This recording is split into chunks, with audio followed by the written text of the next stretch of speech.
आज आपण या ठिकाणी LAES इंग्लिश हायस्कूल नेरळ व ज्युनियर कॉलेज आपण येथे आपला परिवार पूर्णपणे ज्या प्रशिक्षणासाठी आलेला आहे ते या प्रशिक्षणाचं नाव आहे आनापान ध्यान साधना व सराव सत्र। यामध्ये आपल्या मित्र प्रशिक्षिका निर्मला सोनावणे यांनी हे प्रशिक्षण आपल्यासाठी सादर केलेलं आहे। मी सुवर्णा शरद चासकर, मी संस्कृत विषय शिकवते आणि मला हे सत्र जे आहे इतकं आवडलेलं आहे। मी अत्यंत प्रसन्न झालेली आहे या सत्रामध्ये, कारण या ठिकाणी मला अत्यंत मौलिक असं मार्गदर्शन मिळालेलं आहे। जे आमचं काम आहे की मुलांना शिकवणं, त्यांना प्रगतीकडे नेणं, त्यांच्या वाईट सवयी ह्या थांबवणं, यामध्ये मला या सत्राचा खूप फायदा झालेला आहे।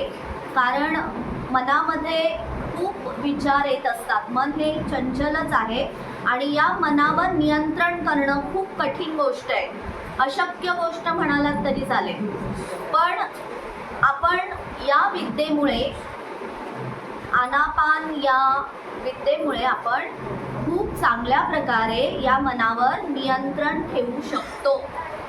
कारण मन करारे प्रसन्न सर्व सिद्धीचे कारण असं म्हटलं जातं। कारण मन जर प्रसन्न असेल तर तुम्ही एकाग्रता वाढवू शकता। आपल्या मनामध्ये ज्या ज्या गोष्टी येतात त्या गोष्टी आपल्याला कशा दूर करायच्या आहे हे आपल्याला या सत्राद्वारे समजलं। आपला श्वास जो आहे ही नेहमीचीच प्रक्रिया आहे की श्वासाचे त्यांनी 2 प्रकार सांगितलेले आहेत, एक स्वाभाविक श्वास आणि दुसरा शुद्ध श्वास। तर हा स्वाभाविक श्वास आम्ही समजून घेतला की जो आपला स्वभाव बदलत नाही आणि अत्यंत व्यवस्थितपणे निसर्ग नियमानुसार हा श्वास आपल्या शरीरात आत येतो आणि बाहेर जातो, हा स्वाभाविक श्वास। पण याच्यावर नियंत्रण करण्यासाठी आपल्या मनामध्ये 4 प्रकारच्या गोष्टी आपल्याला बाजूला ठेवायच्या आहेत, मंत्र, शब्द, आकृती आणि कीर्ती। अशा प्रकारे आपण या 4 गोष्टी बाजूला ठेवल्या तर आपला श्वास स्वाभाविक श्वासाद्वारे शुद्ध श्वासाकडे जातो आणि निर्मळ अंतःकरणाने आपण जे काही 10 मिनिटाचा सराव करणार आहोत सकाळी आणि संध्याकाळी, जशी आपली योग्य वेळ असेल, फक्त 10 मिनिटं आपण आपल्या श्वासाकडेच लक्ष ठेवायचं आहे।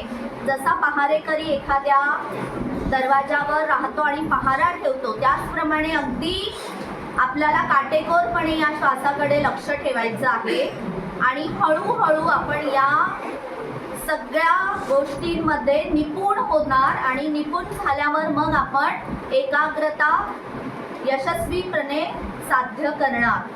म्हणून याचा फायदा आपल्या विद्यार्थ्यांना नक्की होणार आहे, कारण विद्यार्थी आपले घडतील आणि या विद्यार्थी घडवण्यासाठी एकच ध्यास मजबूत अभ्यास असतो त्यांचा, आणि आम्ही हा मजबूत अभ्यास करून घेताना आम्हाला ह्या विद्येचा खूप उपयोग होणार आहे। यासाठी आम्हाला निर्मला सोनावणे यांनी जी मोलाची मदत केली आहे, मी त्यांचे खूप खूप आभार मानते।